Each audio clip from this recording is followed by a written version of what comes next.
شاهد انهيار وبكاء وصراخ الإعلام الجزائري بسبب ما فعله جلالة الملك مع رئيسي الفيفا والكاف وينتصرون للمغرب. وصدم بسبب تصرف الملك المغربي محمد السادس مع رئيس الفيفا والكاف. نرحب بكم أعزائنا المشاهدين.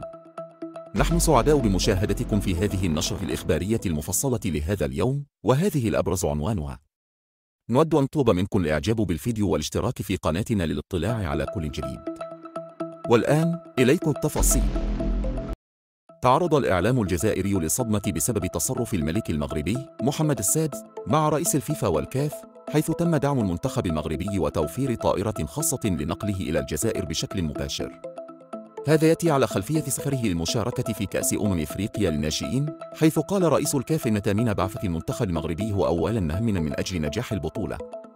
كما كان من شأن فتح الأجواء الجوية أمام طيران المغرب، ومن حقه أن يسافر برحلة مباشرة إلى الجزائر لأننا لا نخلط الرياضة بالسياسة.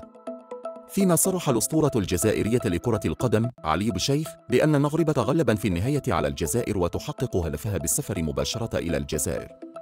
يضع الجزائر في مواقف محرجة دائما، ومن المنطق فتح أجواءهم طيرانا مغربيا لأنهم شعوب إخوة وأشقاء. يحذر من استخدام كرة قدم للاستفادة من اهتمامات سياسية. ولكن على العسكر الجزائري أن يفهم أن المنتخب المغربي يشاركنا في الجزائر، ويجب علينا أن نحميه بدلاً أن ندخل جنود المدرجات من أجل مهاجمة المنتخب المغربي، والمغرب وسط تحذير الوقوع في هذا الفخ مثلما حدث في البطولة الماضية.